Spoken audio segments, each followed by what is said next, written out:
নমস্কার বন্ধুরা, স্বর্ণলতা কিচেনে জানাই সবাইকে স্বাগত। আজকের রেসিপি হলো মালপোয়া। এই মালপোয়া খেতে খুবই ভালো লাগে। পুজোর ভোগের থালায় কিংবা বর্ষার দিনে এই রকম গরম গরম তুলতুলে মালপোয়া থাকলে বেশ ভালোই হয়।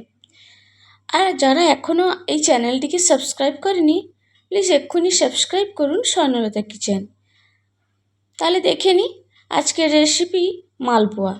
এখানে নিয়ে নিয়েছি সুজি, ময়দা, চিনি আর নিয়েছি পানমৌরি,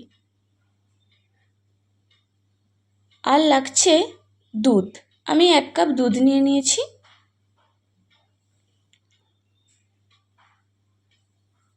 এখন আমি একটি বাউলে প্রথমে অ্যাড করে দিচ্ছি সুজি, তারপরে অ্যাড করে দেব ময়দা,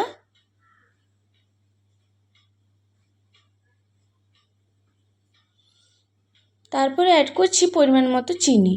আমি 1 কাপ সুজি নিয়েছিলাম, 1 কাপ সুজির পরিমাণ অনুযায়ী 1/2 কাপ ময়দা, 1/2 কাপ চিনি, পরিমাণ মতো লবণ আর পানমধুরি মিশিয়ে দিয়েছি।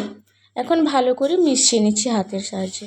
তারপরে দিয়ে দিচ্ছি দুধ।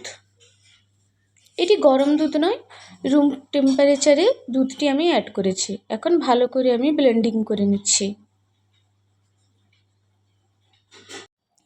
এখন একটি আমি স্মুথ ব্যাটার তৈরি করে নিয়েছি মালপোয়ার জন্যে।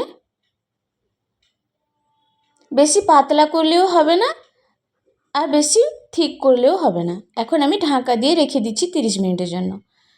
গ্যাসটা অন করে নিচ্ছি, কড়াইটা গরম করে নেব। গরম করে দিয়ে দিচ্ছি রিফাইন্ড অয়েল।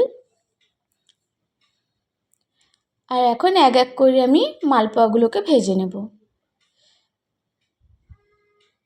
অল্প ব্যাটার অ্যাড করেছি আর দেখুন কত সুন্দর মালপোয়াগুলো ফুলে যাচ্ছে।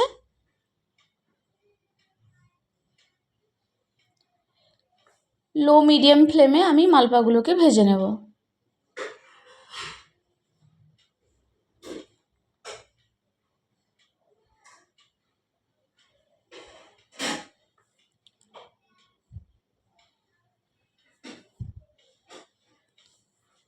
এক এক করে আমি সমস্ত মালপোয়াগুলোকে ভেজে নেব।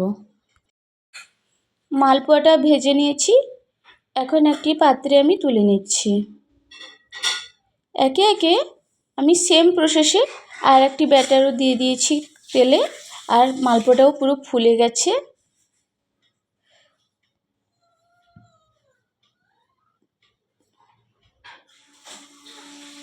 লক্ষ্য রাখতে হবে যাতে মালপোয়াটা হোল না হয়ে যায়। হোল হয়ে গেলে তেল চলে যাওয়ার সম্ভাবনা থাকে। সেম প্রসেসে আমি সমস্ত মালপোয়া ভেজে নিয়েছি আর তৈরি হয়ে গেল আজকের রেসিপি মালপোয়া। খুব সফট হয়েছে। আর এই গরম গরম মালপোয়া পরিবেশন করুন বাড়িতে অতিথি এলে। আর আজকের এই রেসিপিটি যদি আপনাদের ভালো লেগে থাকে তাহলে লাইক, কমেন্ট, সাবস্ক্রাইব করতে ভুলবেন না।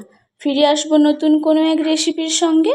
ততক্ষণে সবাই ভালো থাকুন, সুস্থ থাকুন আর সবাইকে ভালো রাখুন। Thanks for watching my video.